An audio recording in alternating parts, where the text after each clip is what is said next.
Hi Lumna, Miss Davidson here for Harry Potter.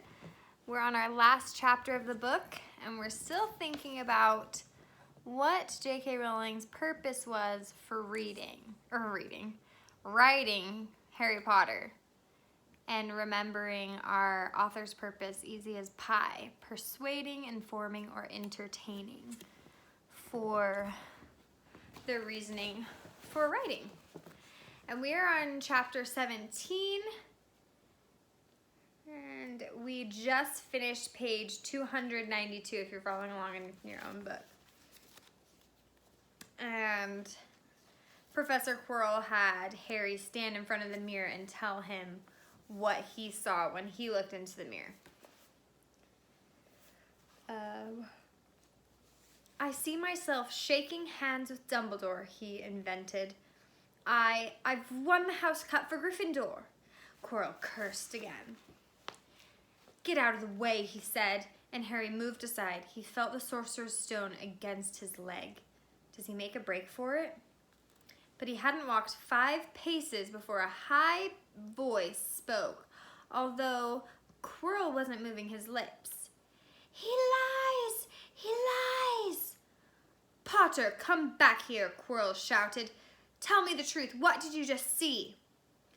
The high voice spoke again. Let me see him, face to face. Master, you are not strong enough. I have strength enough for this. Harry felt as if Devil's Snare was rooting him to the spot. He couldn't move a muscle. Petrified, he watched as Quirrell reached up and began to unwrap his turban. What was going on? The turban fell away. Quirrell's head looked strangely small without it. Then he turned slowly on the spot. Harry would have screamed, but he couldn't make a sound. Where there should have been the back of Quirrell's head, there was a face, a most terrible face Harry had ever seen. It was chalk white with glaring red eyes and slits for nostrils like a snake. Harry Potter, it whispered. Harry tried to take a step backward, but his legs wouldn't move. See what I've become, the face said. Mere shadow and vapor. I have form only when I can share another's body. But there have always been those willing to let me into their hearts and minds. Unicorn blood has strengthened me these past weeks. You saw faithful Quirrell drinking it for me in the forest. And once I have the elixir of life, I'll be able to create a body of my own. Now, why don't you give me that stone in your pocket? So he knew.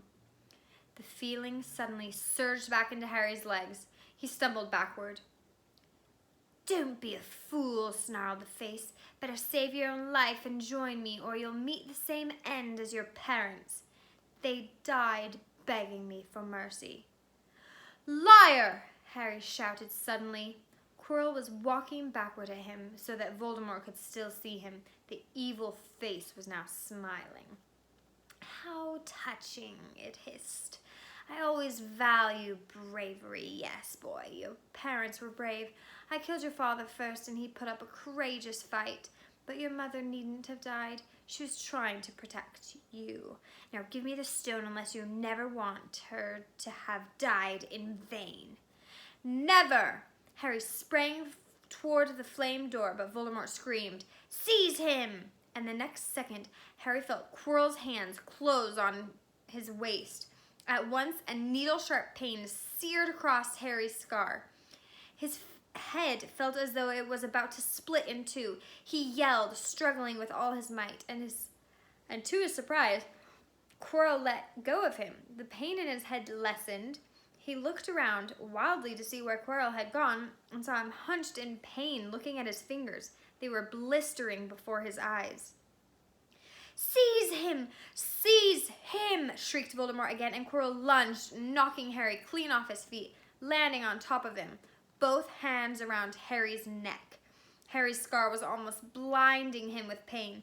yet he could see Quirrell howling in agony. "Master, I cannot hold him, my hands, my hands!" And Quirrell, though pinning Harry to the ground with his knees, let go of his neck and stared, bewildered at his own palms. Harry could see they looked burned, raw, red, and shiny. "Then kill him, fool, and be done!" screeched Voldemort. Quirrell raised his hand to perform a deadly curse, but Harry, by instinct, reached up and grabbed Quirrell's face. Quirrell rolled off him, his face blistering too, and then Harry knew Quirrell couldn't touch his bare skin, not without suffering terrible pain. His only chance was to keep hold of Quirrell, keep him in enough pain to stop him from doing a curse. Harry jumped to his feet, caught Quirrell by the arm, and hung on as tight as he could. Quirrell screamed and tried to throw Harry off. The pain in Harry's head was building. He couldn't see. He could only hear Quirrell's terrible shrieks and Voldemort's yells of kill him, and other voices, maybe in Harry's head, crying, "Harry, Harry!" He felt Quirrell's arm wrenched from his grasp, knew all was lost, and fell into blackness. Down, down, down. We'll see where he goes tomorrow.